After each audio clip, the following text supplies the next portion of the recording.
जब भी कभी आपसे ध्यान करने को कहा जाता है तो आपसे कहा जाता है ध्यान करने के लिए दो ही तरह की अवस्थाएं हैं, या तो बैठ करके या खड़े हो करके। और जब बैठ करके करना है तो आपको किसी भी तरह का अर्ध पद्मासन हो सकता है, पूरा पद्मासन हो सकता है, सुखासन हो सकता है, ये कोई भी अवस्था हो सकती है। बैठ करके आपको ध्यान करने का एक आसन है और खड़े होकर के ध्यान करने का, अपने दोनों हाथों को लंबा लटका करके, ये कायोत्सर्ग आसन है। अपने ध्यान करने के लिए दो ही तरह के तीर्थंकरों की ये अवस्थाएं अपने को प्राप्त होती हैं और अरहम ध्यान योग में इन्हीं दो तरह के पोस्चर का उपयोग किया जाता है। इसलिए अरहम ध्यान योग पूरा जो जैन ट्रेडिशन है उसी के अनुसार पूरा इसकी फिलॉसफी बनी है और उसी के अनुसार ये पूरा धर्म ध्यान चलता है। तो आपको दो स्थितियों में बैठना आना चाहिए, तब आप ध्यान कर पाओगे।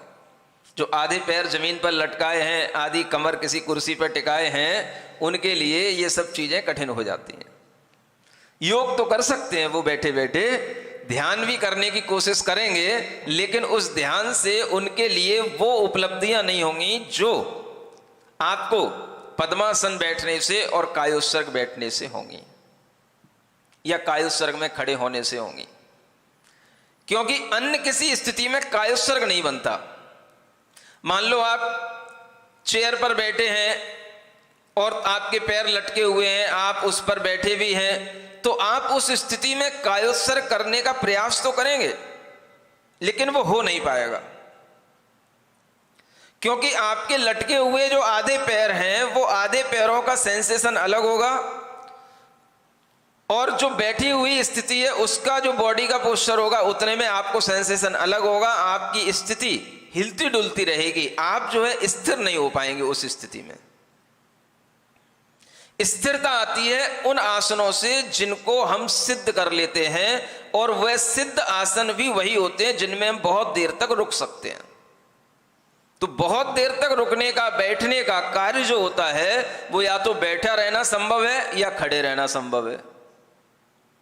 बहुत देर तक आप कहोगे हम लेटे रहना भी संभव है हमारे लिए, लेकिन लेटे रहते हुए भी आपके लिए वह आसन नहीं रहेगा, और लेटे रहते हुए भी आपके लिए वह ऐसी स्थिति नहीं रहेगी कि आप एकदम से लेटे हैं तो बहुत देर तक लेटे ही रहें। आपके लिए उस समय पर भी कठिनाई होगी। शरीर का जैसे जैसे आपसे संबंध छूटेगा आपके लिए निद्रा आने लग जाएगी। लेटने वाले आसन में निद्रा आ सकती है, लेकिन बैठने और खड़े होने वाले आसन में आप निद्रा को जीत सकते हो। इसलिए निद्रा जीते बिना ध्यान नहीं होता, और निद्रा को जीतने के लिए यही दो आसन बचते हैं।